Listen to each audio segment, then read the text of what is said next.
Bwana Mshenga, mimi kiukweli nakwambia hili jambo limenifika hapa. Umeona? Limenifika kwenye roho. Wewe ulisema unaweza? Sawa, nilisema naweza, lakini yule mwanamke ni nyoka.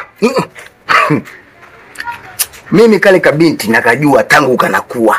Nikajeuri pale kwao wamekashindwa. Wewe kaniambia mimi Mshenga nitaendana naye tu, haina shida, nitakarekebisha. Sasa hivi unasema nyoka tena. Kwa Mshenga, kumbe tabia za yule binti toka anakuwa mpaka nafikiria vile unazijua nao ukashindwa kuniambia. Kipenda roho anakulaje? Nyama mbichi. Hivyo hivyo bila hata kupika. Ukaamua kunipa sumu. Mimi sijakupa sumu, umejipatia mwenyewe. Sasa swali nakuja vipi? Wewe ndo ulitunganisha mimi na yule mwanamke. Na wewe ndo utakaenda kutatua hii kesi, maana amebadilika sana mule ndani. Hayo ni mambo yangu, twende. Hizo kuchuna vitu vidogo kama hivi. Mshenga. Twende, wewe utaona mwenyewe huko. Haya, mimi nakwambia. Hili swala hili kwa uzito.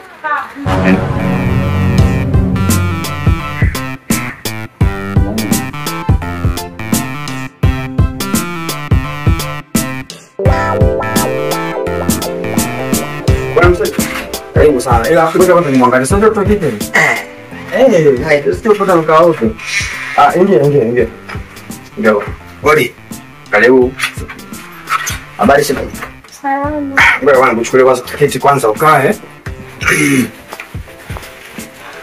Kasudia hapa. Mshenga, weka hapa. Pale. Sasa asante sana.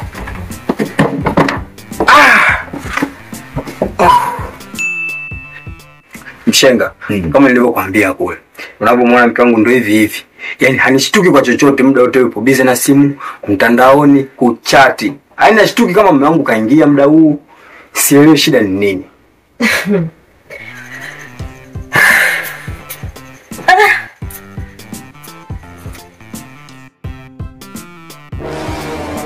Mwanangu, hii simu unaendelea nini?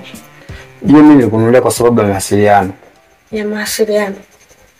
Na Mshenga umemuita kwa sababu ya hii simu au kuna mengine? Unaona? Mimi amenifika hapa. Sasa wewe unatakaje? Mimi nilichokiona Mshenga, huyu nimrudishe kwao. Kwa maana nimpe talaka tena zote 3. Talaka? Ndio. Mimi sijafikiria kama kutoa talaka ni suluhisho, kwa sababu unaweza kumpata mwingine mambo ya kawaida. Alafu kwa bahati nzuri umepata mwanamke mdogo. Wewe anakushinda. Mimi sio kwamba namshindwa huyu. Ila nikisema nitumie nguvu nitampiga ngumi nyingi huyu nimuue humu ndani. Ndio mawazo yako yanapokutuma. Mwanamke apigwe na ngumi hata siku hii. Hata siku moja. Mwanamke anapigwa na upande wa kanga, ndugu yangu, stuka. Tena kanga unatakiwa uende dukani ukanunue mpya. Kwenye ile kanga isiwe peke yake. Sababu ikiwa nyepesi, bado hatusikia kama amepigwa na upande wa kanga. Kwa hiyo nifanyaje hapo? Vizuri sana. Unachukua kanga. Katikati ya kanga unatafuta kitu kizito. Na kushauri tafuta jiwe kubwa. Kama hauna jiwe, Mshenga. Subiri. Kama hauna jiwe, chukua chuma. Sio chakafu.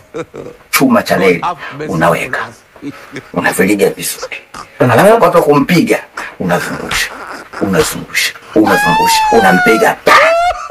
Unamsikia anasema, Sasa mimi ndo nakueleza kitu kimoja. Nimpige mgongoni? Mgongoni utaharibu uti wa mgongo. Nimpige kiunoni? Hapana, kwa sababu utaharibu kizazi. Nimpige miguuni? Anashindwa kutembea. Sasa nimpige sehemu gani? Wewe mwanaume unaelewa hapa kumpiga. Mshenga. Jiwe na chuma. Hivi mlango uko serious kweli? Sasa kama usikii. Bwana Mshenga, asante sana. Nashukuru. Sana. Mimi nadhani ushauri wako nitafanyia kazi. Vizuri sana. Mtazamani. Watu uende. Kofia kaganda la chenza. Sasa ni kweli. Kweli bwana Mshenga. Uone na mdogo hapo. Ndio. Usikasi kama nini. Aujourd'hui aussi, c'est un autre jour. Staki bwana. Nakwambia Sikiliza ukurudia tena wewe. Sasa tegemea wewe tu.